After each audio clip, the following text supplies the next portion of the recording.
श्री गणेश जी महाराज की जय। सरस्वती मात की जय। खेड़ापति सरकार की जय। कुबेरेश्वर महादेव की जय। संत सद्गुरुदेव गौ माता की जय।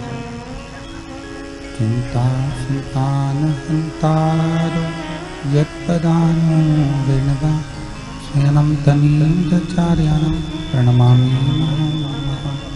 यदनुवृतो जन्तुः सर्वदुःखातिगो भवेत् तमं सर्वदा वन्दे श्रीमद्वल्लभनन्दनम्।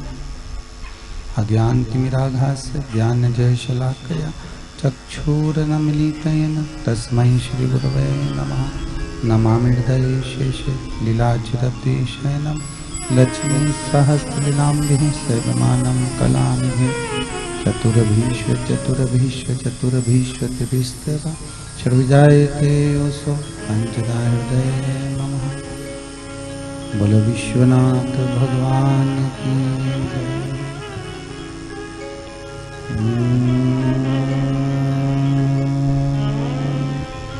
नमः शिवाय।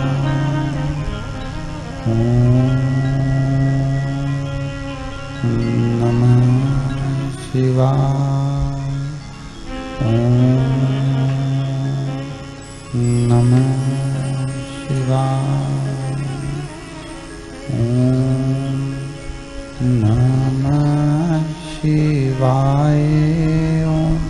नमः शिवाय।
नमः शिवाय। नमः शिवाय।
विश्वनाथ भगवान की जय। हर हर महादेव। हर हर महादेव। हर हर महादेव। हर काशी विश्वनाथ, शिव शंकर, भोलेनाथ, ओगड़दानी, त्रिकालदर्शी, कैलाशी, अविनाशी, भगवान शिव, जिनकी पुनित पावन शिव महापुराण की कथा, मां गंगा का पावन तट,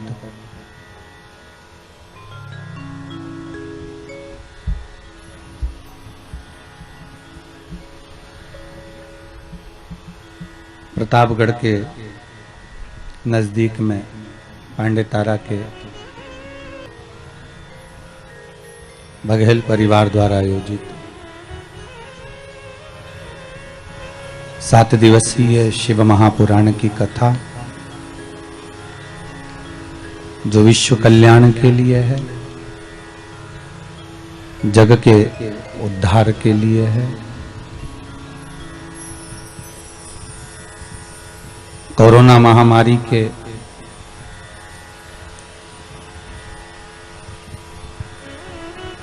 इस वायरस से संपूर्ण विश्व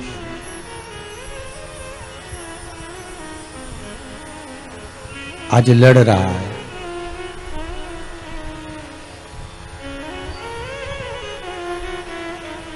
भारत की भूमि का एक एक प्रदेश इस कोरोना महामारी से लड़ रहा है और सम्मुख में खड़ा हुआ है।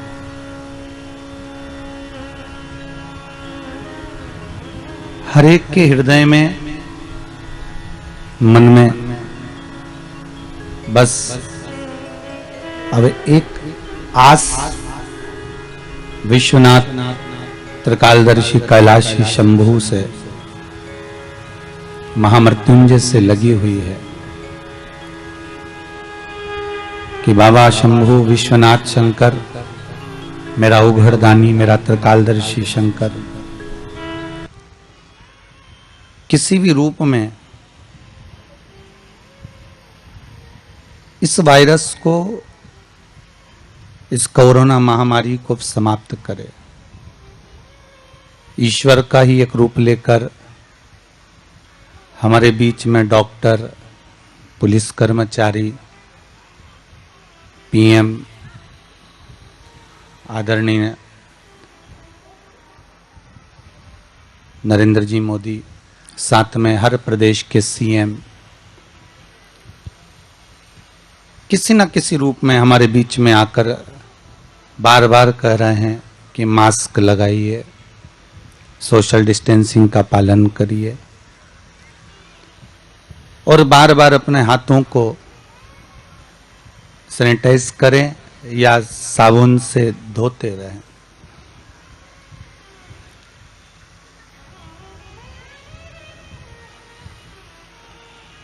नूतन वर्ष में,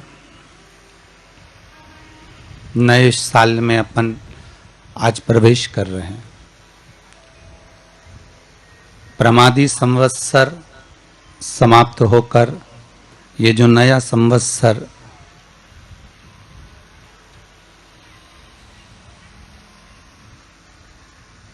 जो चालू हुआ है, इसका नाम है आनंद संवत्सर।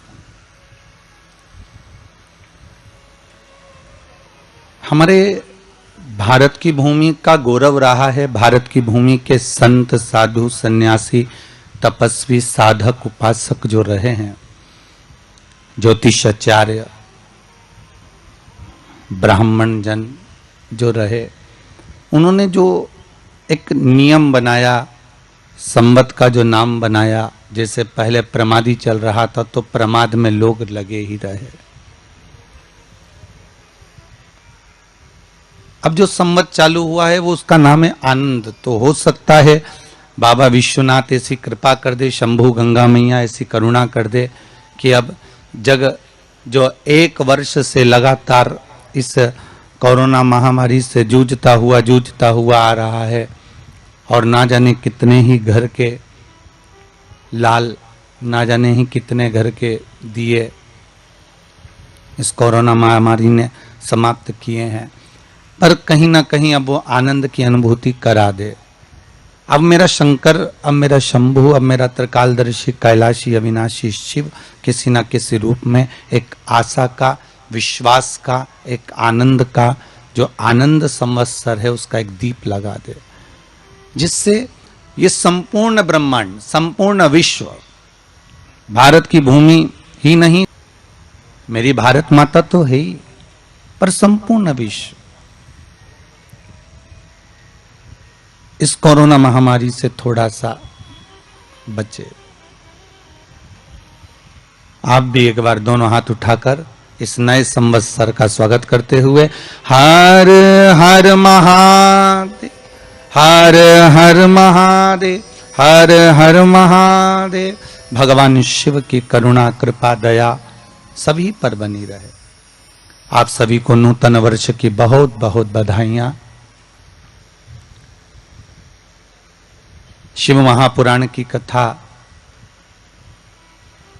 निरंतर टीवी चैनलों के माध्यम से श्रवण करते रहे हैं। शंकर को रिझाने का कोई बहुत विशालतम कोई प्रयोग नहीं है। शंकर को रिझाने के लिए कहीं कैलाश पर्वत पर जाकर नहीं बैठना हमको।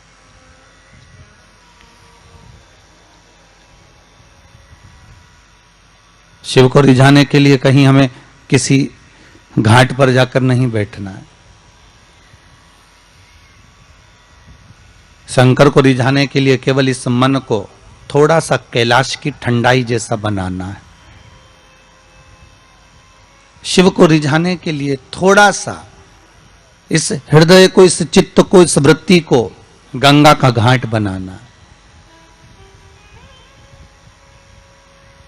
कि ज्ञान की धारा जब बहती बहती जाए उसी तरह हमारे भीतर भी भक्ति की धारा निरंतर बहती हुई जाए।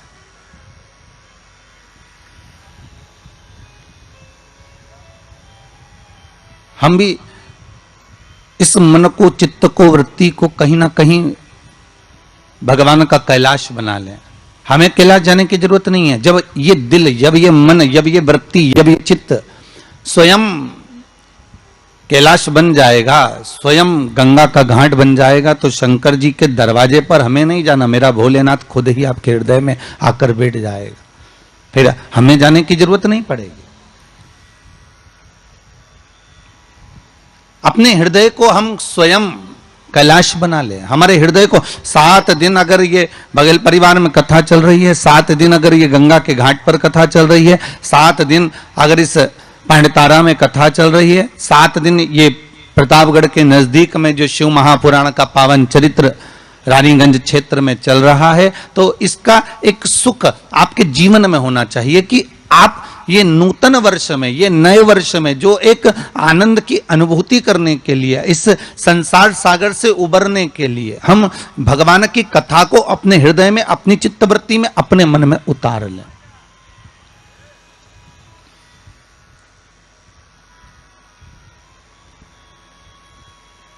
कलिकाल में बहुत सारे साधन है सब भगवान को पाने के लिए। कोई कहता है कि तुम गंगा के घाट जाओ, कोई कहता है कि तीरथ जाओ, कोई कहता है कि मंदिर जाओ, कोई कहता है कि वहां जाओ, कोई कहता है कि आप बहुत समय तक कहीं सेवा क्रम में लग जाओ। कली काल में बहुत सारे साधन बता दिए कि आप साधना भी कर सकते हो, आप तप भी कर सकते हो, आप घंटों तक नेत्र बंद कर कर भगवान को रिझा भी सकते हो। साधन बहुत बना दिए। पर शिव महापुराण कहते हैं, रामचरितमानस में तुलसीदास जी ने लिखा कि कलयुग केवल नाम आधारा।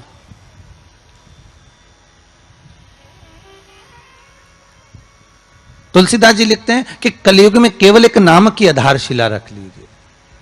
आप दूसरी आधारशिला में अगर डूब रहे हो, आप दूसरे भाव में डूब रहे हो कि भगवान मिलेगा, तो तुलसीदास जी कहते हैं केवल एक ही आधार बहुत भारी है कि कलयुग केवल नाम धारा और सुमर सुमर नर उतरहि पारा। कलिकाल में एक नाम की आधारशिला हो और वो नाम परमात्मा का हो। जगत का नाम नहीं चाहिए हमें, संसार के नाम से हम नहीं तरने वाले हो।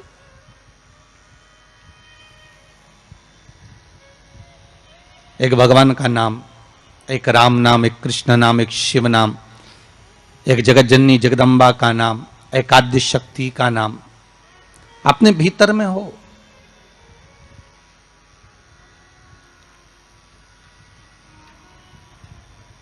और फिर जब उस परमात्मा का नाम हम इस हृदय चित्त से लेंगे, उस परमात्मा के नाम में जब हम डूबेंगे तो उसका आनंद भी तो बहुत होगा, उसका एक लक्ष्य तत्व भी तो बहुत होगा।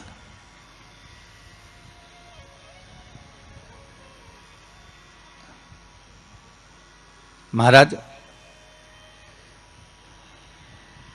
कल जब हम यहां पहुंचे तो नीचे किसी से मिलना हुआ, जब ऊपर ठहरे उसके बाद नीचे हम जब आए जाने के लिए कहीं, तो हमने पूछा कथा हो रही है आपके यहाँ? तो कहा गुरुजी भगवान की बड़ी कृपा है, विश्वनाथ शंभू की, त्रिकालदर्शी कैलाशी अविनाशी शंकर की बड़ी करुणा है। किस लिए श्रवण करना चाहते हो? कथा क्यों सुनना चाहते हो? क्या कारण है कथा सुनने का? तो कि गुरुजी कथा सुनेंगे तो स्वर्ग मिलेगा।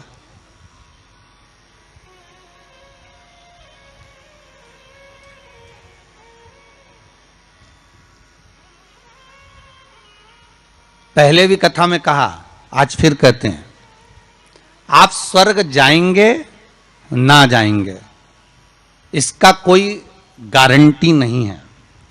हम स्वर्ग जाएंगे ना जाएंगे इसकी भी कोई गारंटी नहीं है, ठीक है? पर इतना विश्वास जरूर है कि आप अगर भगवान शंकर का अनुमोदन कर रहे हैं, आप शिव नाम की चर्चा कर रहे हैं, आप शंकर की कथा को श्रवण कर रहे हैं, आप शंकर की कथा में डूबे हुए हैं, आप आद्य शक्ति के नवरात्रे में शंकर का अनुमोदन कर रहे हैं, आप शिव अर्चना कर रहे हैं, आप शंकर का नाम जाप कर रहे हैं, आप शंकर का स्मरण कर रहे हैं, तो यह पक्का है कि आप बैकुंठ जाएंगे ना जाएंगे इसकी कोई गारंटी नहीं है। पर यह पक्का है कि आप अगर भगवान के नाम में डूबे रहे तो बैकुंठ अधिपति नारायण तुम्हारे पास जरूर आ जाएगा, यह पक्का है महाराज। आप जाएंगे ना जाएंगे उसके कोई बात नहीं है, पर भगवान स्वतः, नारायण स्वतः अपने पास आ जाए, इसका सुख है, इसका एक आनंद। तो हम दान कर रहे हैं, पुण्य कर रहे हैं, या हम कोई सत्कर्म कर रहे हैं, या हम कुछ भगवान के निमित्त हम ये सोच कर दे रहे हैं कि हम दान करेंगे तो ऐसा होगा, हमें स्वर्ग मिल जाएगा। नहीं नहीं, हमें स्वर्ग जाने की चाहत तो छोड़ देना चाहिए। कहा करऊ में बैकुंठ के जाए,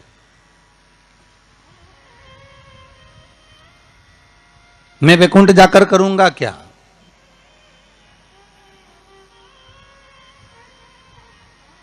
बैकुंठ की चाह इस मन को नहीं होना चाहिए। मन को तो यह चाह होना चाहिए कि मैं भगवान का इतना भजन कर लूं कि बैकुंठ का नाथ, बैकुंठ अधिपति स्वयं नारायण, कैलाश पर रहने वाले मेरे शंकर, द्वारका में रहने वाला मेरा कृष्ण, गौलोक में निवास करने वाला मेरा परमात्मा स्वतः दौड़कर मेरे पास आ जाए।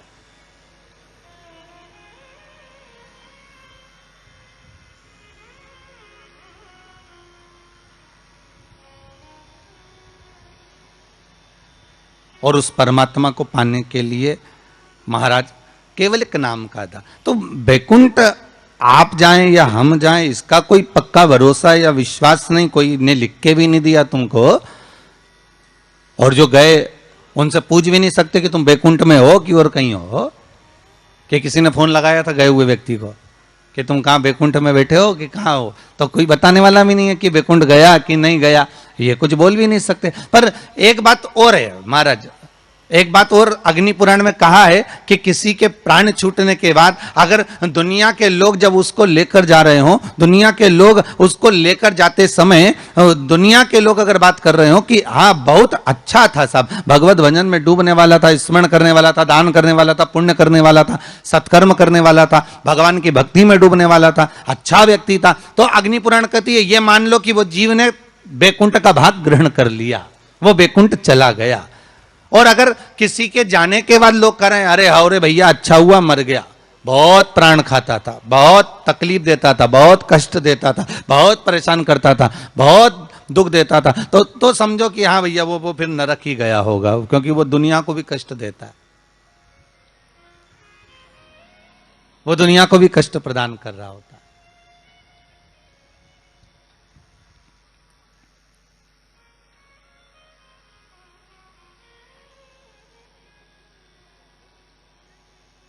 उसकी चित्तवृत्ति में,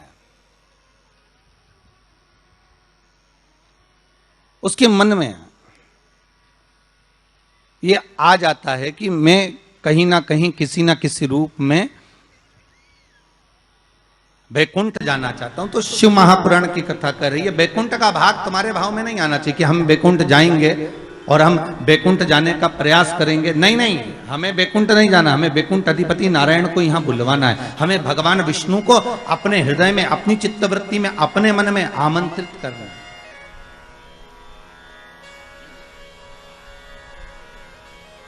और जब भाव होगा महाराज, निर्मल जब भाव होगा, तो भगवान को मिलने में फिर देरी नहीं हो सकती।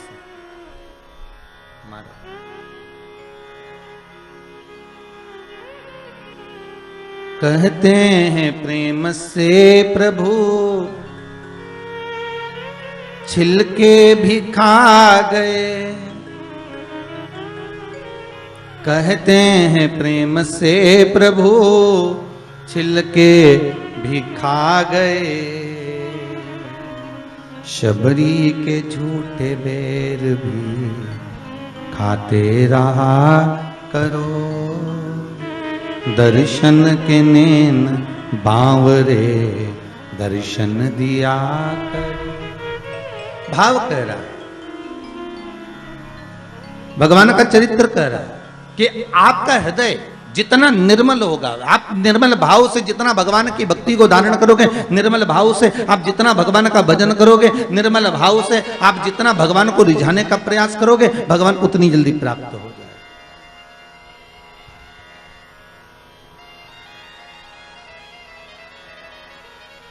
उतनी जल्दी।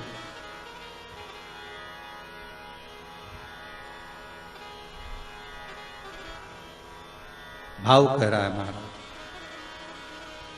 कि ये जो भगवान ने जिह्वा हमको दी है, ये केवल इस कली काल से उबरने का एक साधन दिया। इस कली काल से उबरने का एक साधन, कली काल से निकलने का एक साध्य बनाया है कि केवल कि राम कहो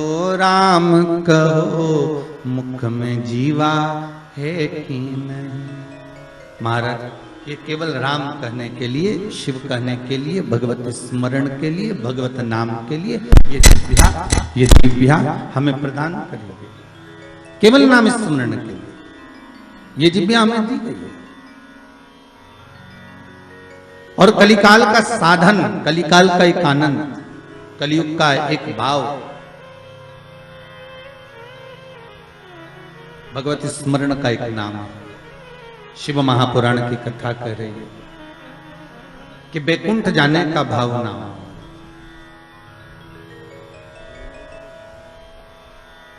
भाव ये होना चाहिए कि बैकुंठ अधिपति हमारे पास आ जाए। तो 7 दिन की शिव महापुराण में अगर गंगा के घाट पर आप सुन रहे हैं, इस पावन कथा का रसस्वादन बघेल परिवार द्वारा आप कर रहे हैं, तो आपके भीतर ये भाव प्रकट हो कि हमें भगवान मिले।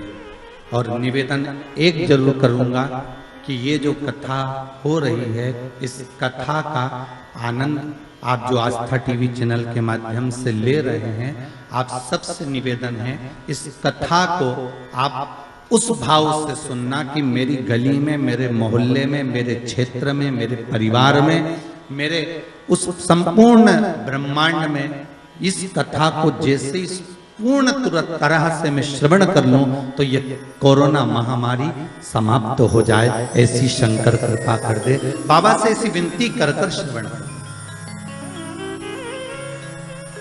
अभी तक कथा आपने जो सुनी ना, वो आपके लिए सुनी है, पर मेरा निवेदन हृदय से है, दिल से है अभी तक जितनी कथा आपने सुनी ना टीवी चैनल के माध्यम से, या आपने कुबेरेश्वर धाम पर आकर सुनी हो, या रुद्राक्ष महोत्सव में सुनी हो, या यूट्यूब फेसबुक पर सुनी हो, वो आपने अपने लिए सुनी। पर ये कथा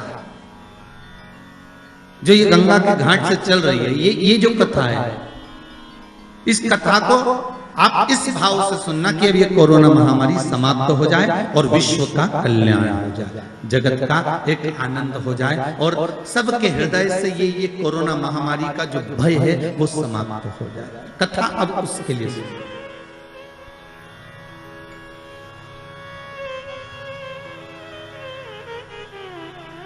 एक बार आद्य शक्ति मां जगत जननी जगदम्बा दुर्गा भवानी भगवान शंकर के पास जाती हैं और भगवान शिव से मां जगत जननी दुर्गा भवानी ने एक बात कही कि प्रभु सुनिए,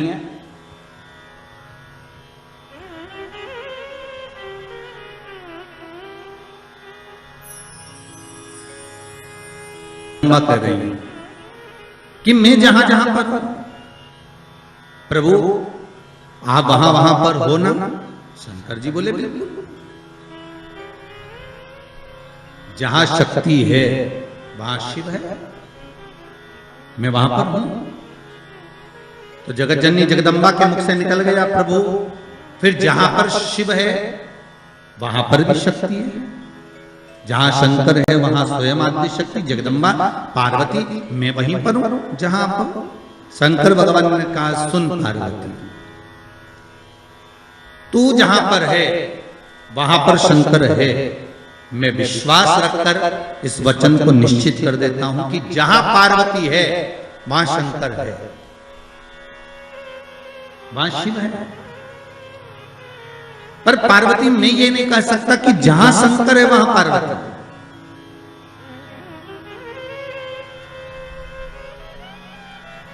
जहां पार्वती है वहां शिव है, ये पक्का है। जहां पार्वती है वहां शंकर है, ये निश्चित है, ये पक्का है। पर जहां शंकर सुता है, जहां शिव है वहां पार्वती हो, ये पक्का है। इसको मैं निश्चित नहीं कर सकता, इसको मैं पक्का नहीं कर सकता। पार्वती जी की आंखों से अश्रु बहने लगा। माता पार्वती के नयन अश्रु बह रहे हैं, और माता पार्वती के जब नयन अश्रु बह रहे हैं तो भगवान शिव ने पूछा क्या बात है पार्वती, हुआ क्या? आपकी आंखों में आंसू कैसे आ गए?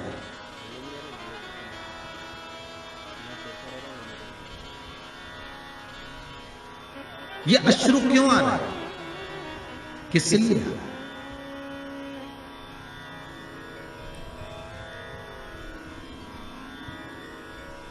आज हमारे यजमान कह रहे थे कि गुरुजी जरा हमारी धर्म पत्नी को समझाना, थोड़ा सा क्रोध कम करे हो। तो हमने कहा जरा तुम अपनी धर्म पत्नी से बात करवाइए। तो उन्होंने अपनी धर्म पत्नी से बात कराया, तो उनको देखकर लगा कि क्रोध तो करती होंगी, पर यह भी पक्का है कि इनका स्नेह पति के प्रति ज्यादा ही होगा। क्योंकि शिव महापुराण की कथा कहती है कि पार्वती ने शंकर भगवान से 2 वर मांगे थे काशी की भूमि में।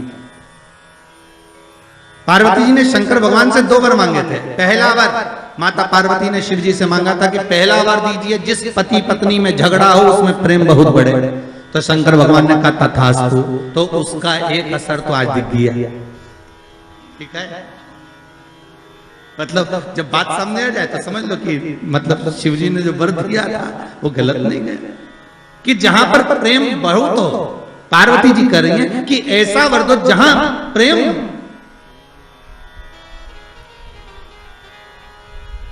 जहां झगड़ा होगा वहां प्रेम जरूर होगा। तो वहां प्रेम बना हुआ है, वहां इसने बना हुआ है। और दूसरा बार माता पार्वती ने मांगा था कि काशी में जो मरेगा काशी में जिसके प्राण छूटेंगे उसको गुरु मंत्र आपको देना पड़ेगा। इसलिए भारत की भूमि के सबसे ज्यादा मुर्दे, भारत की भूमि के सबसे ज्यादा शव अगर कहीं जलते हैं तो वो काशी में जलते हैं, क्योंकि शंकर भगवान ने पार्वती को यह वर प्रदान किया था। अगर आप कह रही हो तो ठीक है कि काशी में जो मरेगा उसको गुरु मंत्र में दूंगा, पर पार्वती जी के मन में आया कि आपने तो कह दिया कि काशी में जो मरेगा गुरु मंत्र आप दोगे, पर प्रूफ क्या रहेगा, सबूत कि आपने गुरु मंत्र दिया, ये सबूत कहां से आया, ये सबूत का भान कहां से रहेगा। तब भगवान शिव ने कहा क्या चाहती हो आप बताओ। तो पार्वती जी बोली आप हमको वर दीजिए कि काशी में जो मरेगा ना उसके सीधे कान में गुरु मंत्र आपको देना पड़ेगा। शंकर भगवान के हम तो उलझ गए, वर दे के। कभी कभी अगर पति बोल दे पत्नी को तो क्यों चिंता करती है, मैं बैठा तो हूं, अरे एक अंगूठी क्या मैं तुझे 10 अंगूठी दिला दूंगा। तो पत्नी हमेशा याद करके वही बोलती है, करवा चौथ का चांद बाद में देखती है, बिना अंगूठी की बोलती है, क्यों जी वो आपने बोला था तो वो कहा है। अब पार्वती मैया तो मौन।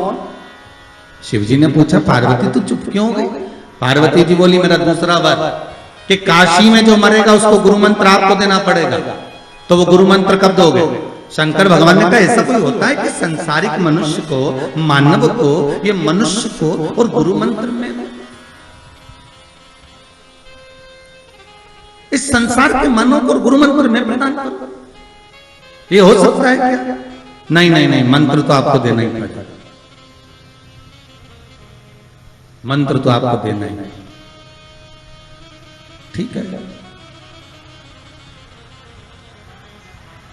पर पार्वती संसार के लोगों को अगर मैं गुरु मंत्र दूंगा तो उसमें श्रेष्ठता रहेगी क्या। पार्वती जी बोली क्यों नहीं रहेगी, आप तो मंत्र दीजिए बस। भगवान शिव ने वचन दे दिया ठीक है अब तू बता, मैं गुरु मंत्र देने को तैयार हूं, मैं गुरु मंत्र दे देता हूं। क्या करना है। पार्वती जी ने कहा आप एक काम करना, मरने वाले के सीधे कान में गुरु मंत्र दे देना और सीधे कान में गुरु मंत्र देकर और उस कान को बस मोड़ देना। आप मंत्र देना और कान को मोड़ देना, मैं समझ जाऊंगी कि आपने मंत्र दे दिया। शिव जी ने कहा वचन दे दिया ठीक है। तो इसलिए आज भी नियम है महाराज, दुनिया के लोगों का आज भी भाव ये वर्णन करता है कि काशी में मरने वाले का सीधा कान अपने आप टेढ़ा हो जाता है। आज भी लोग भाव में कह देते कि काशी अभिमुक्त नगरी, काशी मोक्ष नगरी है। और कितने किस्मत वाले हो भाई आप लोग, हो पंडितारा वालों। आपके यहां से तो काशी लगभग कितना होगा, 130 किलोमीटर के लगभग होना चाहिए, 130 किलोमीटर। कितने भाग्यशाली हो। शास्त्र कहता है काशी काशी काशी काशी 5 बार बोल ले जीव तो ही गंगा मैया का दर्शन हो जाता है? अभिमुक्तता प्राप्त हो जाती है, सहज थोड़ी ना है काशी। तो पार्वती जी की आंख में आज अश्रु देखे। जब पार्वती जी की आंख में अश्रु देखे तो शिव जी ने पूछा बात क्या है, तुम बोलो आज पार्वती क्या हो क्या गया। पार्वती जी बोली बस बात इतनी सी है कि आप बोल रहे हो, मैंने कहा कि जहां मैं हूं वहां शंकर है, तो बिल्कुल पक्का, पर आप कह रहे हो जहां शंकर है वहां पार्वती नहीं है।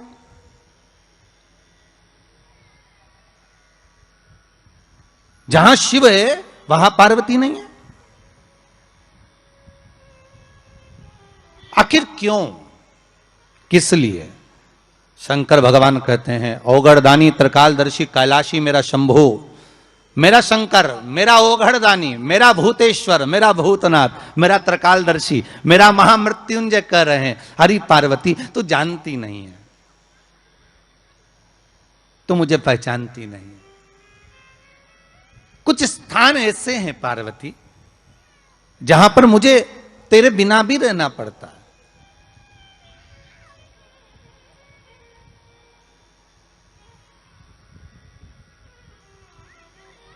पार्वती जी ने हाथ जोड़कर निवेदन करा, प्रभु कोई एक स्थान ऐसा बता दो जहां शंकर हो और शंकर के साथ आद्य शक्ति पार्वती भी हो।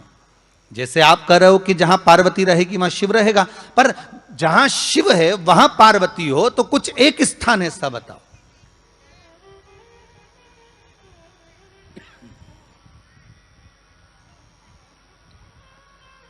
वो स्थान हमको दे दीजिए। शंकर भगवान ने कहा वो स्थान है कुंभ, कलश। कौन सा स्थान? जम के बोलिए। कलश। कलश देखा है आप लोगों ने? कुंभ कलश।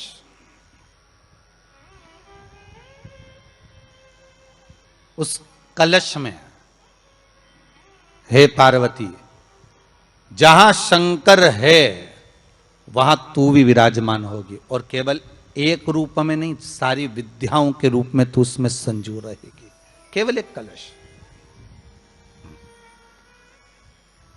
आज नया संवत्सर है, नूतन वर्ष है।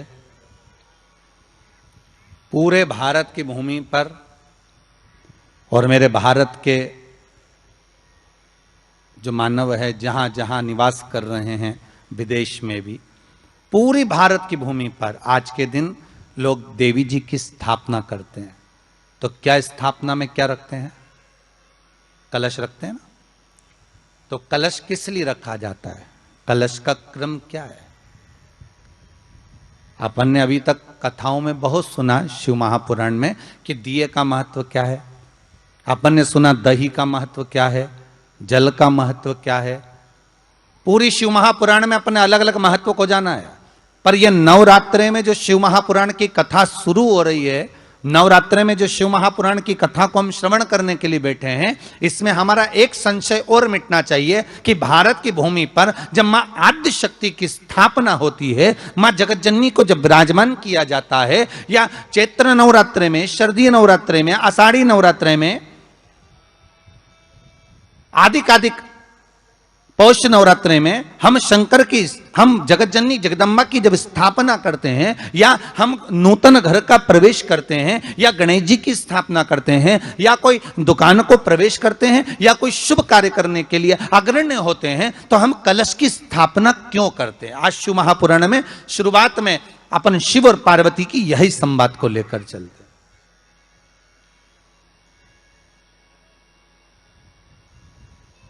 आखिर कलश में ऐसा क्या है? कलश के अंदर आखिर ऐसा क्या विराजमान है कि 33 कोटि देवता उस कलश के अंदर आकर बैठ जाते हैं महाराज?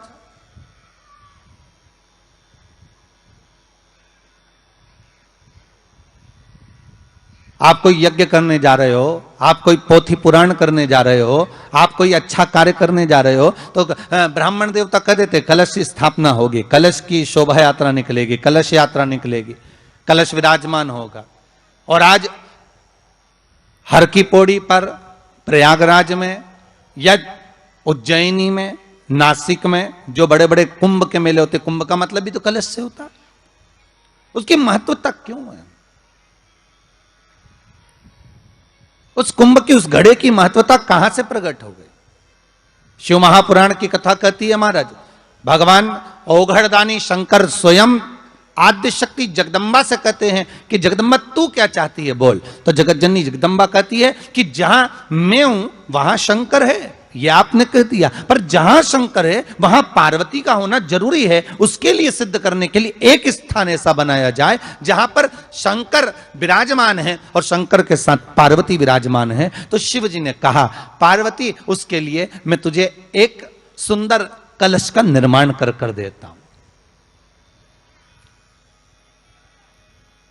दुनिया का रचनाकार, दुनिया की रचना करने वाले महाराज, संपूर्ण ब्रह्मांड की रचना करने वाले, जिनको भगवान शिव ने स्वयं ब्रह्मदेव से कहा है कि ब्रह्मा जी तुम सृष्टि खंड को आगे बढ़ाइए, सृष्टि की रचना करिए। और आज ही के दिन, यही चैत्रीय प्रतिपदा के दिन, यही इसको कहते हैं नया संवत्सर, नया वर्ष। हिंदू धर्म में क्यों कहा जाता है? आज ही के दिन ब्रह्मा जी ने महाराज सृष्टि की रचना करना प्रारंभ करा था। आज ही के दिन भगवान शिव और ब्रह्मा का संवाद हुआ था। सीधे भगवान शंकर ब्रह्मदेव के पास जाकर बोले थे, हे ब्रह्मदेव, आप सृष्टि की रचना करिए। तो ब्रह्मा जी ने पूछा था, सारे नक्षत्र आपने बनाए, सारे दिन आपने बनाए, सारी घड़ियां आपने बनाई, सारा पल आपने बनाया, मनुष्य की श्वास गिनती, काउंटिंग, अर्थात मनुष्य के शरीर की रोमावली, यह सब आपने निश्चित करी है। मनुष्य की कितनी धड़कन चलेगी, कितनी श्वास चलेगी, 21,600 श्वास जो मानव के शरीर से प्रतिदिन निकल रही है, 3.5 करोड़ रोम छिद्र जो मनुष्य के शरीर में बने हुए हैं, ये संपूर्ण बनाने वाले आप हो। एक एक घड़ी, एक एक पल, एक एक नक्षत्र, एक एक समय बनाने वाले आप हो। हर श्वास को बनाने वाले आप हो। तो आपसे मुझे कहना है कि एक निर्माणकर्ता ब्रह्मदेव, आप ब्रह्मा जी कर रहे हैं, तो एक काम करो ना कि सृष्टि की रचना भी आप करो। भगवान ब्रह्मा ने शिव जी से कहा कि सृष्टि की रचना आप करिए।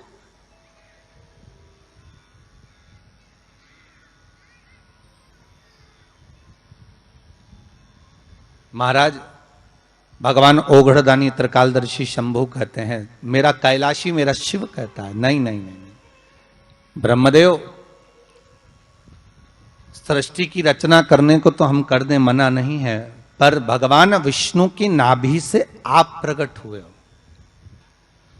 भगवान शेषनाग की सैया पर शयन कर रहे हैं, और भगवान जब शेषनाग की सैया पर शयन कर रहे हैं, उस शेषनाग की सैया से सोते हुए भगवान ने अपने नाभि कोश से आपको प्रकट करा है कमल के पुष्प के ऊपर।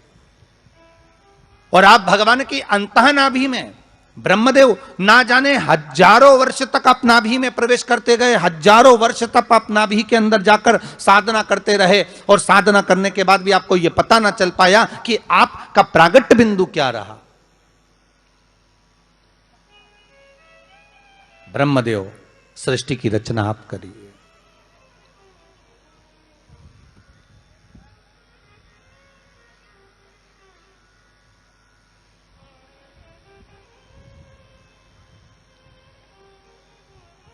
ब्रह्मा जी कह रहे हैं, नाथ इस सारे ब्रह्मांड को रचना करना है, कर दूंगा, मना नहीं है, पर रचना करता भगवान ब्रह्मा जी कहते हैं कि मैं संसार को एकाग्रित करूं, उससे पहले 33 कोटि देवताओं को मुझे एकाग्रित करना, और सारे 33 कोटि देवता एक जगह पर आकर विराजमान हो जाएं, ऐसी कोई व्यवस्था करना। शंकर भगवान ने कहा, बनाओ ब्रह्मदेव, तुम निर्माण करो। ब्रह्मा, शास्त्र कहता है कि भगवान शिव स्वतः, शंकर तो शंकर है, भगवान शंकर ने एक मट्टी का सुंदर सा भाग ढेला एकत्रित करा, उस ढेले से भगवान ने एक सुंदर कुंभ का निर्माण करा, एक सुंदर कलश का निर्माण करा।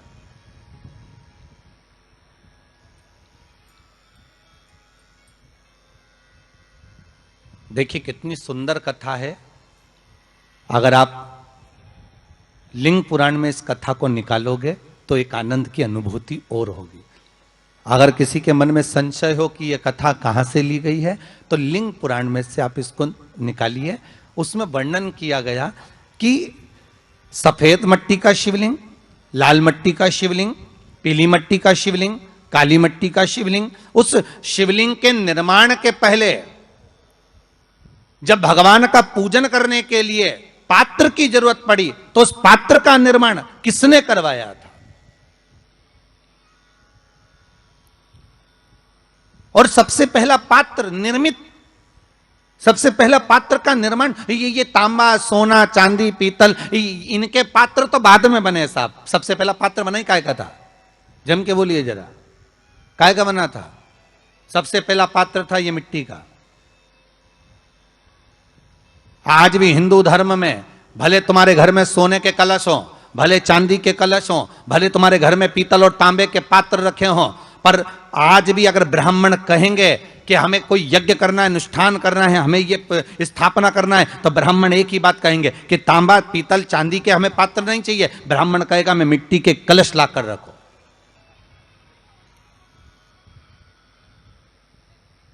हमें मिट्टी के कलश चाहिए।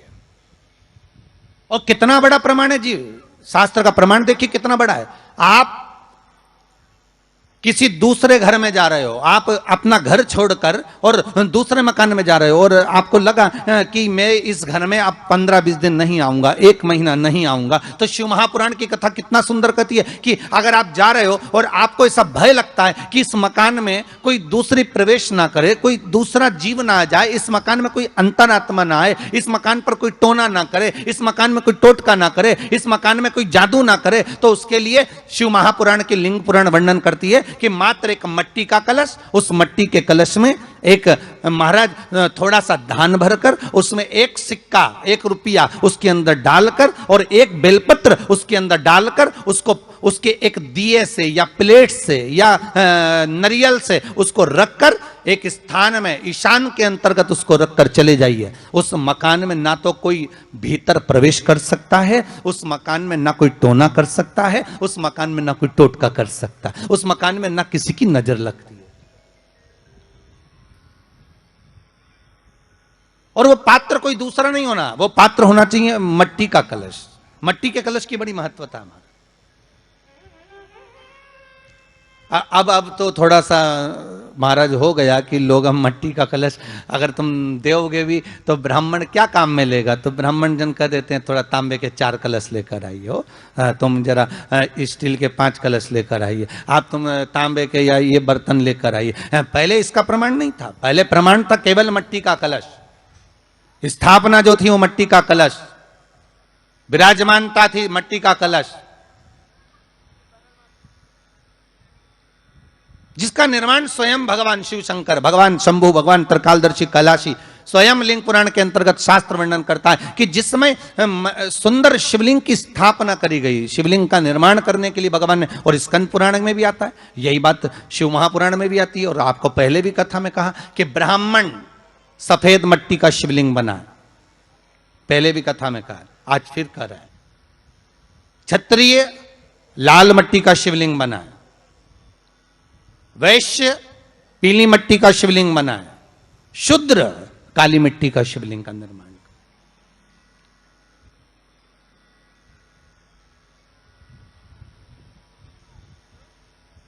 काली मट्टी का शिवलिंग का निर्माण कर।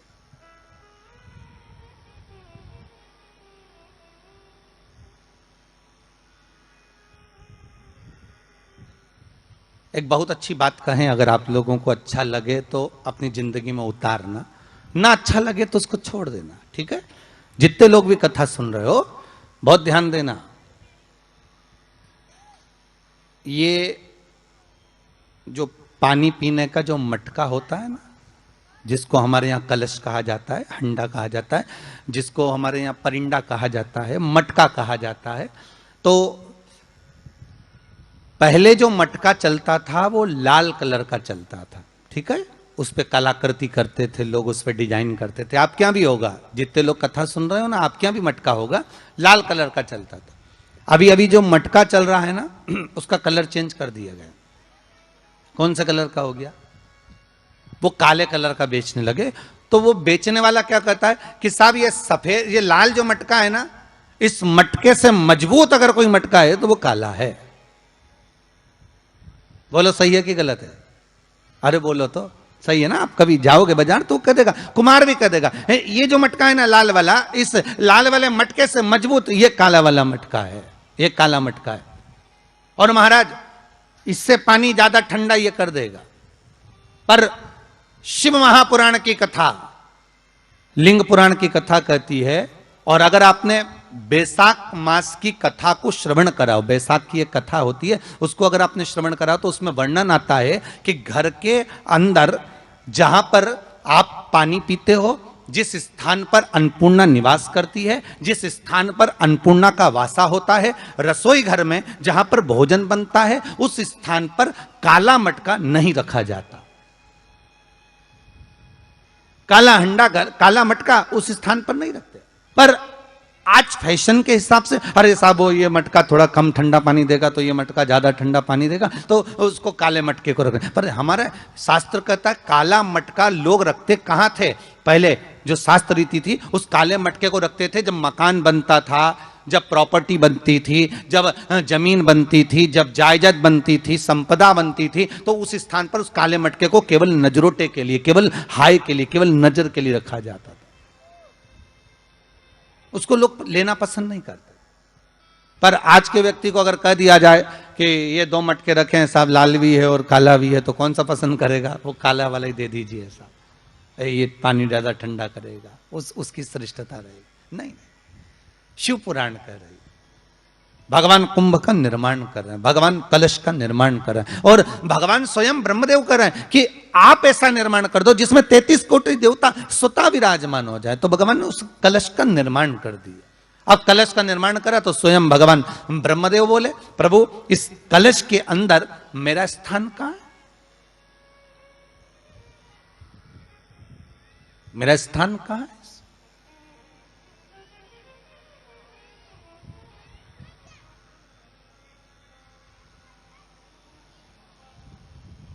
बहुत ध्यान देना महाराज, कलश का जो मुख होता है, उस मुख पर भगवान विष्णु का स्थान होता है। किसका स्थान है? भगवान विष्णु का। थोड़ा सा नीचे आओगे, जहां से कलश का मुख दबा हुआ होता है, वह जगह भगवान स्वयं शिव की होती है। किसकी जगह है? भगवान शंकर की। कलश का अग्रभाग, नीचे का भाग जहां से फैला हुआ होता है, वहां ब्रह्मा का आधिपत्य स्थापित होता है। फिर कलश का जो नीचे का भाग होता है, वो भगवान शिव और शक्ति का स्थान होता है।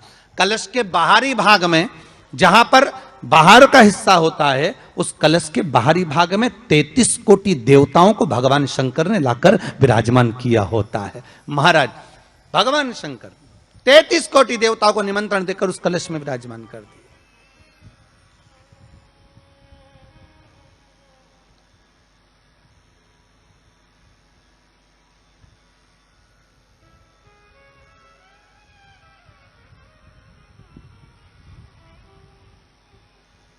कितना सुंदर लिखा है देवी भागवत के अंदर कि जहां जगह पर किसी देवताओं को बुलाने की जरूरत नहीं होती, 33 कोटि देवता उस जगह पर स्वतः विराजमान हो जाते। स्वयं 33 कोटि देवता स्वयं वहां विराजमान। और कितनी महत्वता कलश की महाराज। आप लोगों से भी निवेदन है, क्षेत्रीय प्रतिपदा है आज, जिनके घर में ज्यादा रोग हो, बीमारी हो, ज्यादा तकलीफें आ रही हो, कष्ट बढ़ रहा हो, बीमारियां बढ़ रही हो, या भय लग रहा हो, डर लग रहा हो, हृदय चित्त में कहीं ना कहीं आपको भय का भान हो रहा हो, तो 1 लोटा पानी एक कलश में जल भर कर रख लीजिए और रात भर उसको रखे रहने दो। नवरात्र चल रहा है, उस कलश को रात भर रखकर सुबह सुबह उस कलश में एक बेलपत्र डालकर उस जल को नीम के पेड़ के नीचे, जहां चैत्री नवरात्रि में नीम के पेड़ के नीचे सारी विद्याएं, आद्य शक्तियां, सारी देवी उस नीम के पेड़ के नीचे विराजमान रहती हैं। उस कलश में एक बेलपत्र डालकर रात भर रखकर उस जल को पूरे घर में घुमाकर उस नीम के पेड़ के नीचे समर्पित कर दीजिए महाराज। घर में भय लगना बंद हो जाएगा, कोई बड़ी बीमारी आपको घेरेगी नहीं, और उस बीमारी से, उस रोग से आप मुक्त रहेंगे। उस बीमारी से, उस रोग से आप मुक्त पाएंगे, वो बीमारी आपको घेर नहीं। कलश का इस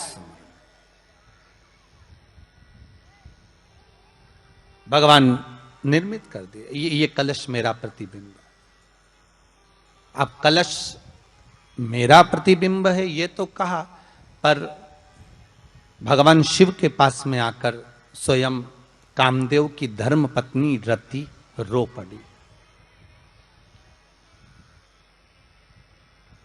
आंखों से आंसू बह रहा है। कामदेव की धर्मपत्नी रति रो रही है। शिवजी अपनी साधना में लीन थे। भगवान शंकर नेत्र बंद करके शिव आनंद में विराजमान थे।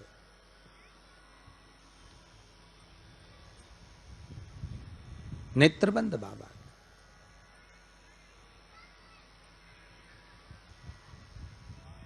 थारी धुन लागी भोला थारी धुन लागी। हर हर भोला शंभो तमारी धुन लागी। हर हर भोला शंभो भाव से। हर हर भोला शंभो तुम्हारी धुन लागी। हर हर भोला शंभो तुम्हारी धुन लागी।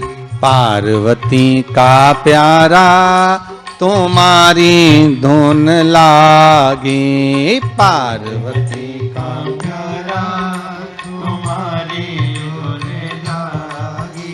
ओ पार्वती का प्यारा तुम्हारी धुन लागी।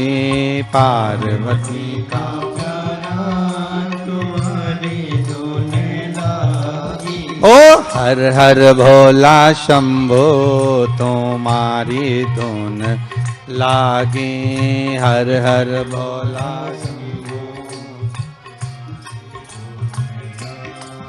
ओ हर हर भोला शंभो तुम्हारी धुन लागी। हर हर भोला शंभो तुम्हारी धुन लागी। सब गाइए।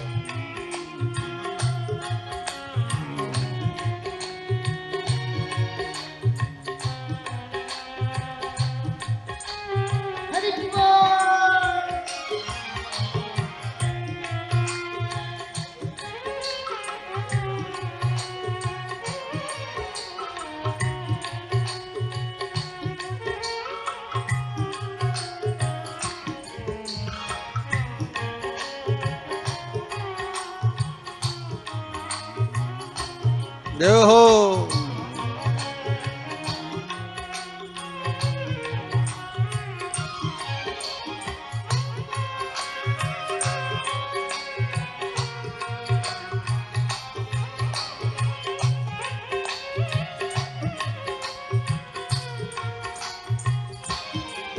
ओ सिर पे गंगाधारी तुम्हारी धुन लागी। सिर पे गंगा ओ सिर पे गंगाधारी तुम्हारी धुन लागी।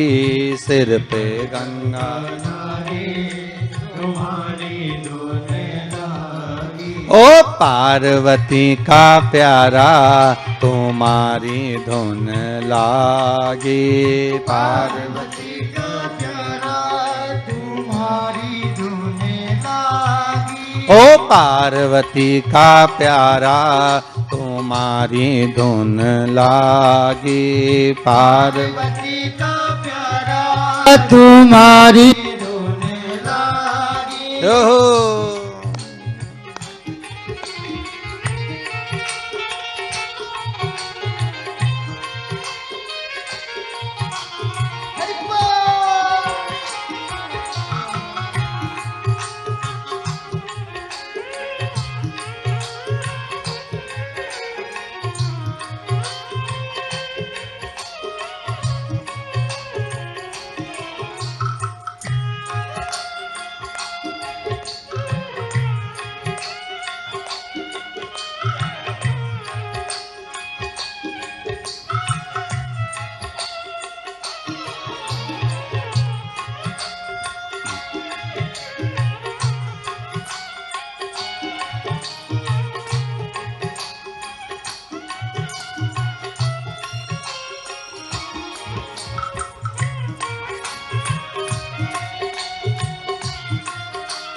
माँ गौरा जी का प्यारा तुम्हारी धुन लागी। माँ गौरा जी का प्यारा तुम्हारी धुन लागी। ओ माँ गौरा जी का प्यारा तुम्हारी धुन लागी, माँ गौरा जी का प्यारा तुम्हारी धुन लागी। ओ हर हर भोला शंभो तुम्हारी धुन लागी, हर हर भोला शंभो तुम्हारी धुन लागी। ओ हर हर भोला शंभो तुम्हारी धुन लागी, हर हर भोला शंभो तुम्हारी धुन लागी। हो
का प्यारा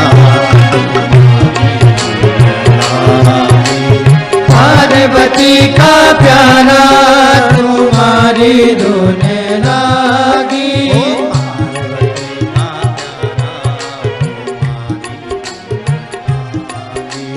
पार्वती का प्यारा तुम्हारी धुन लागी। हर हर भोला शंभो हर हर भोला शंभो तुम्हारी धुन लागी। हर हर भोला शंभो तुम्हारी धुन लागी। हर हर भोला शंभो तुम्हारी धुन लागी। हर हर महादेव। भगवान शिव की कथा कर रही है। ओगड़दानी त्रिकालदर्शी कैलाशी शंभु के पास में उस समय पर कामदेव की धर्म पत्नी रति भी आ गई,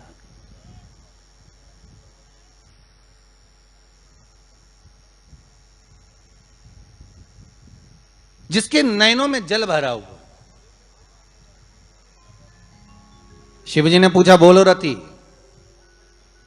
आप और यहां जब आपका पति जलकर भस्म हुआ तो हमने वर दिया था आपके पति को कि ये भगवान कृष्ण का पुत्र बनकर मिलेगा आपको, फिर क्यों आप यहां पर आई हो? क्या हो गया ऐसा? क्या चाहती हो आप? फिर आने का कारण क्या है आपका? किस लिए पधारी हो आप? महाराज,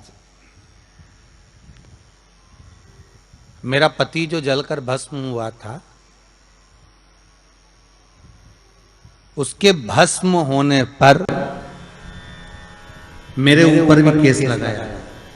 तो भाई केस तुम्हारे ऊपर किसने लगा दिया? ऐसा क्या हो गया कि तुम यहां मेरे पास में? प्रभु, बात इतनी सी है कि मेरा पति जब आपके नेत्रों की ज्वाला द्वारा जलकर भस्म हो रहा था, उस समय पर वो आम के पेड़ पर बैठा हुआ था।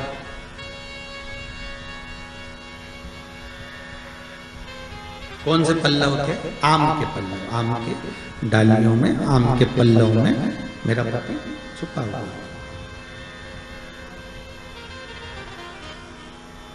तो फिर क्या चाहती है? भगवान से मां रति कह रही है, दिक्कत केवल इतनी सी है कि मेरा पति जलकर भस्म हुआ, वो आपने वर दे दिया कि वो कृष्ण के पुत्र बनकर हमें मिल जाएंगे। वो हम मान रहे हैं, सब जानते हैं, ठीक है। पर दिक्कत इतनी सी है कि जिस आम के पेड़ पर मेरा पति बैठा हुआ था, उसके चक्कर में वो आम का पेड़ भी जला तो वो आम का पेड़ जो जला, उसने मुझसे कहा है कि पति का तो उद्धार हो गया, पर हमारा उद्धार कैसे? अब देखिए, कई लोग कहते हैं प्रश्न करने वाले पीछे नहीं हटते महाराज, बहुत प्रश्न करते हैं और प्रश्न कर कर पूछते हैं, गुरुजी ये कलश के ऊपर आम के पत्ते क्यों लगते हैं? उसका उत्तर है, ध्यान दीजिए। प्रश्न बहुत है तो उसके उत्तर भी बहुत है, बस उसको समझने वाला चाहिए।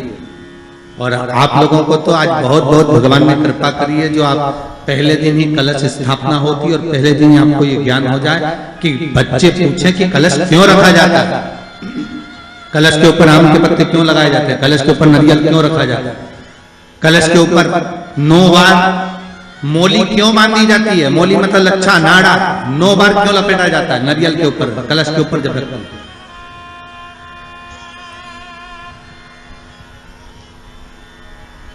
कलश के ऊपर जब जब श्रीफल रखाता है, नारियल रखाता है, तो उस पर 5 बार 7 बार मोली नहीं लपेटी जाएगी, तो 9 ही बार लपेटी जाएगी। 5 या 7 बार लपेटते हैं तो कहते हैं कि लक्ष्मी की छिन्नता होती है, और वो 9 बार लपेटी जाती है तो भरपूर लक्ष्मी का भंडार भरती है। क्यों क्यों कहते हैं?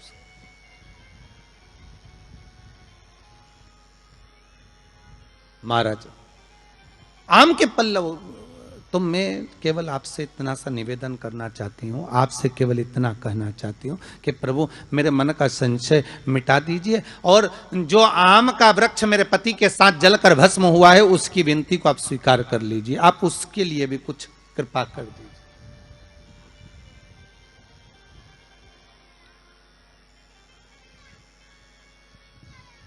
इसी को कृपा कहते हैं, इसी को करुणा कहते हैं, इसी को दया कहते हैं। भगवान बोले अब आप आई हो रति, ठीक है, मांगो क्या चाहिए, बस इतनी कृपा कर दीजिए कि आम के वृक्ष का भी उद्धार कर दो।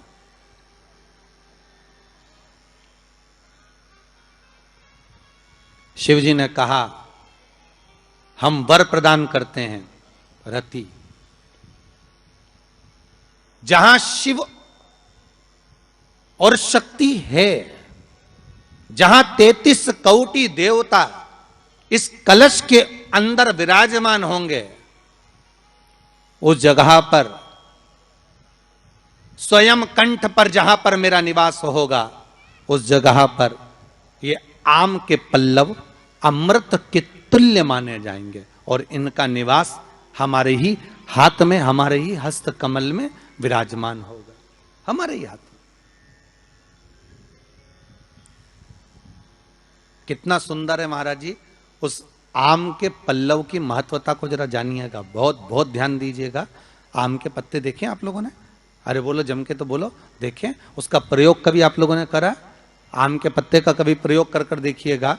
अभी तो नवरात्रि चल रही है, नवरात्रे में जब 5वां दिन नवरात्रे का रहे, चैत्री नवरात्रे का 5वां दिन रहे, और मान लो कि आपके घर में किसी बच्चे की, लड़के की या लड़की का या मंगल विवाह नहीं हो रहा हो, या शादी नहीं हो रही हो, या उस लड़के लड़की के लिए बहुत प्रयास कर लिया आपने और उसकी शादी हो ही नहीं रही, अथक प्रयास आपने कर लिया और उसका मंगल विवाह नहीं हो रहा, तो ये देवी भागवत में स्पष्ट कहा गया, देवी भागवत में वर्णन किया गया है,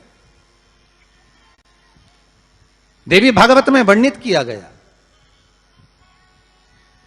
और देवी भागवत में कहा गया कि आम का जो पत्ते होते हैं, आम का जो पत्ता होता है, आम का जो पल्लव होता है, उस आम के पत्ते पर हल्दी और सिंदूर, इन दोनों से स्वस्तिक का निर्माण किया जाए। देवी भागवत का संवाद है, बहुत ध्यान देना महाराज। जिन कन्याओं का विवाह ना हो पंचमी के दिन, नवरात्रे की कोई सी भी पंचमी, मतलब जो पंचमी तिथि पड़ेगी, कोई भी नवरात्रा हो, चाहे वो 4 नवरात्रे में से, चाहे वो पौष का हो, अश्विन का हो, चैत्र का हो, आषाढ़ का हो, किसी भी नवरात्रे में आप कर सकते हैं। एक पान के पत्ते पर, एक ही पत्ते पर जो 2 स्वस्तिक बनेंगे, एक हल्दी का बनेगा, एक सिंदूर का बनेगा।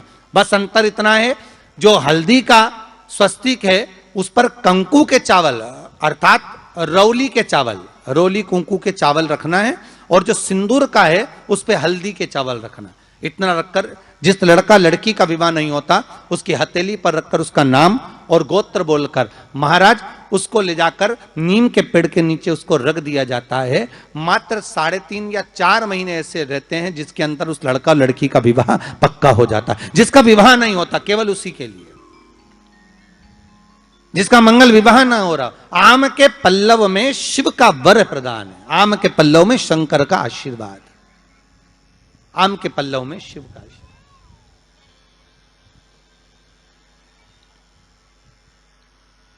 भगवान भूत भावन भूतेश्वर मेरे शिव, मेरे करुणा सागर, मेरे शंकर, मेरे त्रिकालदर्शी, मेरे कैलाशी, मेरे भोलेनाथ स्वतः कह रहे हैं हरिरति तुम रोती क्यों है, तुम्हारे रोने का कारण क्या है? प्रभु मेरे पति के साथ ये आम का पेड़ भी जलकर भस्म हुआ, आम का पेड़। भागवत जी किस किसने सुनी है? हाथ उठाओ जरा, जिन जिन ने भागवत जी सुनी है। आप लोगों ने सुनी है भागवत? रखिए हाथ। अगर आप लोगों ने भागवत सुनी होगी तो उसमें वर्णन आता है तक्षक नाग डसने के लिए जब जा रहा था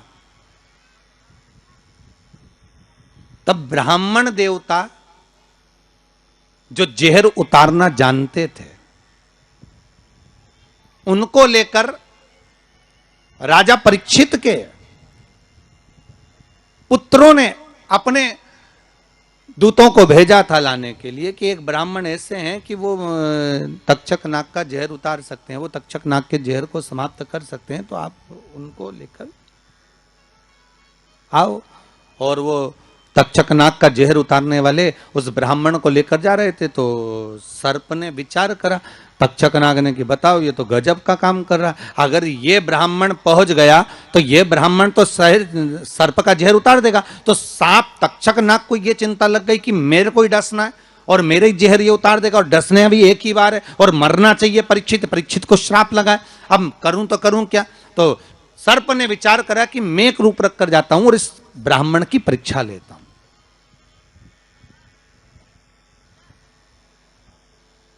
सर्प रूप रख कर गया। भागवत आप लोगों ने श्रवण करी होगी। तो जब तक्षक रूप रख कर गया और उस ब्राह्मण के पास में जाकर पूछा कि ब्राह्मण देवता ये बताओ कि आप कहां जा रहे हो? तो ब्राह्मण बोला आपको नहीं मालूम, राजा परीक्षित को सांप डसने वाला है तक्षक नाग और मैं जहर उतारना जानता हूं। अच्छा आप जहर उतार दोगे? हाँ। तो किस लिए जा रहे हो? जहर उतारने के लिए। तो जहर उतारने क्यों जा रहे हो? तो कहा राजा है राजा, जब राजा का जहर उतारेंगे तो मुद्रा भी कितनी मिलेगी आपको मालूम नहीं है क्या? अच्छा ब्राह्मण देवता इसलिए जा रहे हो? हाँ। पर उसको तो किसी संत ने श्राप दिया। अरे तो श्राप संत ने दिया है, हम ब्राह्मण हैं, हमारा कर्म है किसी को बचाना, तो हम तो बचाएंगे। अच्छा आप में इतनी सामर्थ्यता है कि आप तक्षक नाग का जहर उतार दो?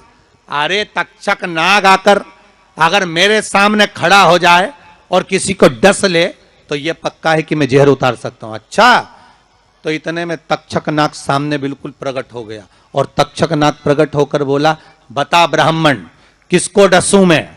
ब्राह्मण ने कह दिया तुम्हारी मर्जी पड़े उसको डसो। सामने एक पेड़ था, उस पेड़ को ब्राह्मण ने उस तक्षक नाग ने डस लिया। अब तक्षक नाग ने उस पेड़ को डसा और डसने के बाद में वो पेड़ पूरा जल गया, पूरा जल गया।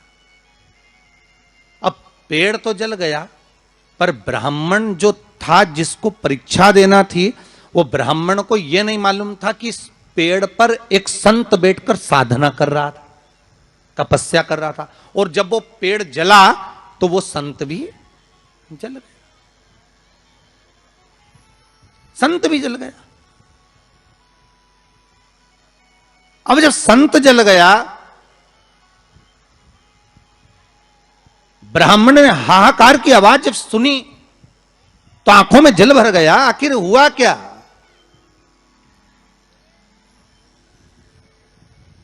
ये संत जल कैसे गया? तो कहा इसके जलने का कारण केवल इतना है कि अब आप जीवित करो, इस पेड़ को हरा भरा करो।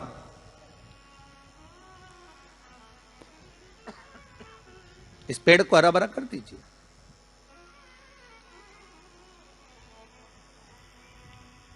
और ब्राह्मण ने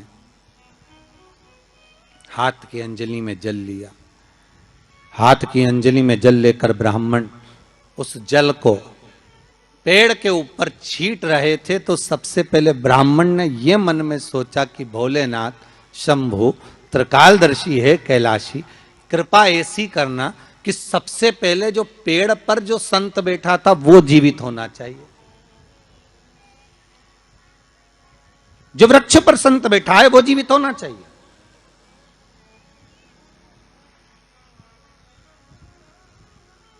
हाथ का जल ब्राह्मण ने जैसे ही छोड़ा, छोड़ते से ही पेड़ भी हरा भरा हो गया और उसके ऊपर जो संत बैठे थे वो भी जीवित हो गए।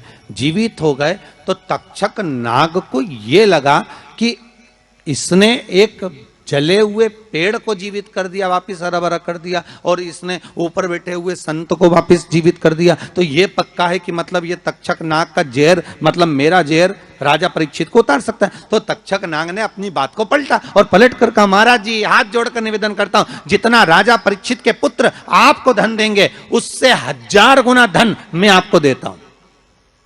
ब्राह्मण ने कहा ठीक है, अगर दक्षिणा से बड़ी दक्षिणा हमको एक ही जगह पर मिल रही है तो फिर हमें जाने की जरूरत क्या। ब्राह्मण ने दक्षिणा ली, वापिस मुड़ गया, वापिस मुड़ गया।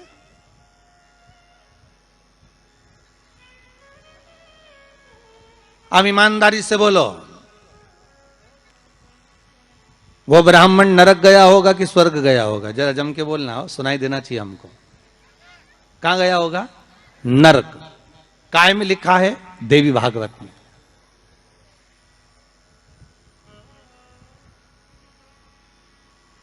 उसका कारण क्या था?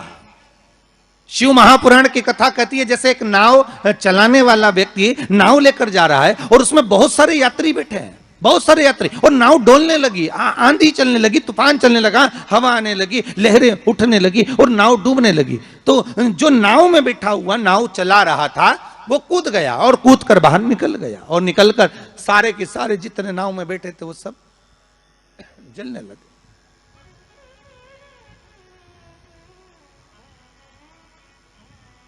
जितने नाव के अंदर बैठे थे वो सारे के सारे जलने लगे।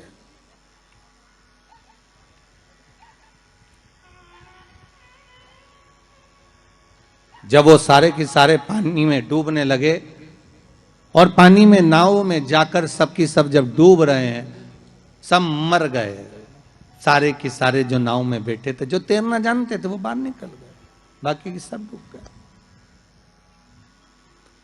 नाव चलाने वाला जब उसके प्राण छूटे तो उसको एक नरक नहीं मिला, कम से कम 94 नरकों में वो नाव चलाने वाला गिरा। शिव महापुराण की कथा कहती। तो उस नाव चलाने वाले ने भगवान से पूछा कि मुझे इतने सारे नरक क्यों दे रहे हो? मैंने तो लोगों को गंगा से पार उतारा, मैंने तो रोज गंगा का जल पिया, मैंने तो रोज गंगा का स्मरण किया, मैं तो रोज भगवान का दर्शन करता था, मैं रोज गंगा से पार उतरता था, दुनिया के लोगों को मैं पार उतारने का काम करता था। तो भगवान ने कहा गलती केवल तुमने एक कर दी, तुमने अपने प्राण बचाए। अगर तुम 2 लोगों के भी प्राण बचाते बचाते मर जाते तो तुमको बैकुंठ मिल जाता, पर खुद के प्राण बचाए और दूसरों को मरने दिया, इसलिए तुमको नरक मिला, इसलिए तुम्हें नरक प्राप्त हुआ। शिव महापुराण की कथा कहती है जिस पर दुनिया को विश्वास होता है, दुनिया को जिस पर विश्वास है, जिससे आज कोरोना महामारी के चलते हुए, इस कोरोना महामारी को देखते हुए, जिस इस वायरस को देखते हुए दुनिया का विश्वास डॉक्टर पर टिका हुआ है। औषधि देने वाले, दवाई देने वाले उन डॉक्टरों पर दुनिया का विश्वास टिका हुआ है। तो डॉक्टर का क्या फर्ज है? जैसे नाव चलाने वाले का फर्ज है कि बचाते बचाते भगवान करे भले तुम्हारे प्राण छूट जाते तो तुम्हें स्वर्ग मिल जाता। युद्ध के मैदान में सैनिक युद्ध करते करते मर जाता तो उसको वीरगति प्राप्त हो जाती, पर खुद के प्राण बचाने के चक्कर में आप दुनिया को धकेल दो, ये श्रेष्ठता नहीं।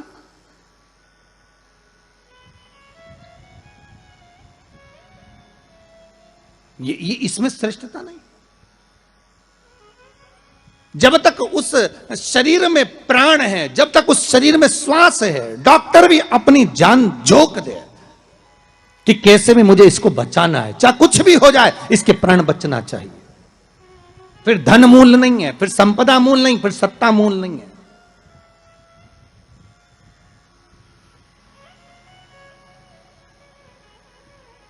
वो नाव चलाने वाले को 94 नरक भोगना पड़े।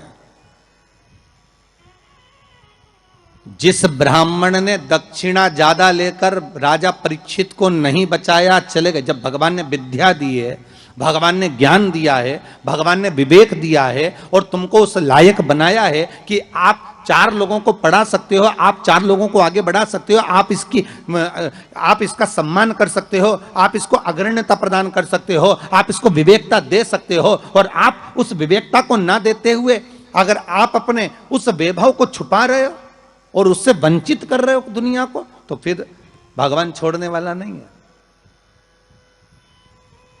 नरक भोगना।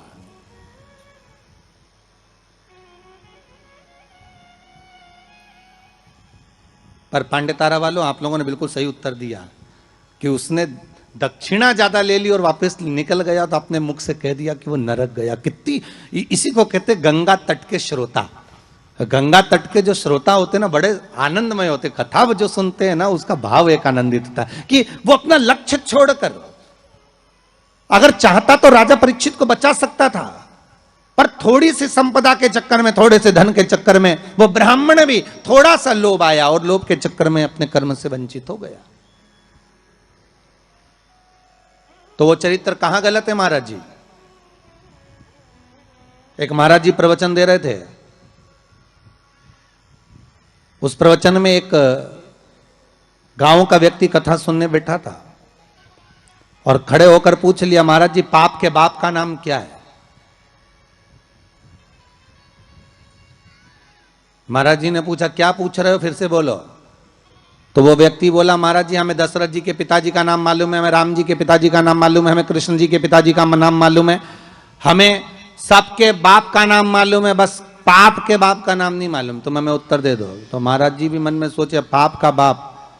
महाराज जी मन में सोचे, हमने पूरी पुराण पढ़ी पर ये पाप का बाप तो हमें कहीं नहीं मिला। सारे शास्त्र भी उखाड़ कर देख लिए पर उसमें पाप का बाप मिलना बड़ा कठिन। अब पाप का बाप कहां से ढूंढे? तो महाराज जी ने कहा, एक काम करते हैं, कल हम आपको बताएंगे, आप कल कथा में आना। और महाराज जी फिर प्रवचन देने बैठे और वो व्यक्ति फिर आके बैठ गया। अब जैसी कथा समापन हुई, महाराज जी फिर खड़ा हो गया, महाराज सीताराम। महाराज जी बोले, सीताराम। और बोलो, पाप का बाप। महाराज जी बोले, बहुत अच्छा, पाप का बाप पीछे पड़ा। महाराज जी बोले, कल बिल्कुल पक्का है कि तुमको तुम्हारे प्रश्न का उत्तर मिल जाएगा। अब महाराज जी ने आज भगवान को 2 अगरबत्ती लगाई कि वो नहीं आना चाहिए प्रभु, क्योंकि वो फिर आएगा, फिर प्रश्न करेगा पाप का बाप। अच्छा, वो प्रश्न नहीं भी करता ना तो उसका मुंह देखकर याद आ जाता है कि प्रश्न करेगा पक्का। तो पंडित जी जब निकले ना प्रवचन के लिए तो उन्होंने भगवान को 2 अगरबत्ती लगाई, भगवान ये नहीं आना चाहिए। और पंडित जी जैसे ही बस कथा में आ रहे थे, प्रवचन देने आ रहे थे, वो रोड पे ही मिल गया पाप का बाप। अब पंडित जी मन में सोचे, प्रवचन दूं कि ना दूं, बड़ा टेंशन है। अब प्रवचन दे कि ना दे, यही सोचे। अब महाराज जी फिर कथा में बैठे, उसने फिर प्रश्न कर दिया महाराज कि पाप के बाप का नाम बता दीजिए। महाराज जी फिर नहीं बोले। अब नहीं बोले तो शिव महापुराण की कथा कहती है, महाराज वहीं पर एक वैश्या बैठी थी कथा में, रोज कथा सुनने आती थी। उसका मन, उसका चित्त, उसकी वृत्ति कथा में बड़ी रमती।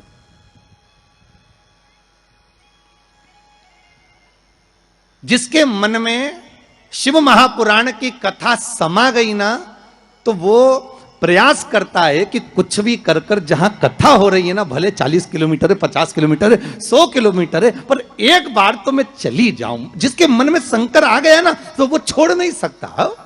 वो प्रयास करेगा कि मैं कैसे भी पहुंच जाऊं, बस कथा में एक बार मेरी हाजिरी लग जाए, शंकर सुन ले बस एक बार शिव महापुराण की कथा, उस पंडाल में चली जाऊं जिस पंडाल में मुझे बेलपत्र का आनंद मिल जाए, बस उस पंडाल में मुझे पहुंचना। अब वैश्या का नियम था, वो कथा कभी नहीं छोड़ती थी और वो भी कथा में जाकर बैठ गई और कथा में रोज सुने वो पाप के बाप का चक्कर, और महाराज जी बस प्रवचन करें अक्षतम केशवम राम नारायणम, जैसे महाराज जी अक्षतम केशवम करें सब बैठे रहे, वही खड़ा हो जाए।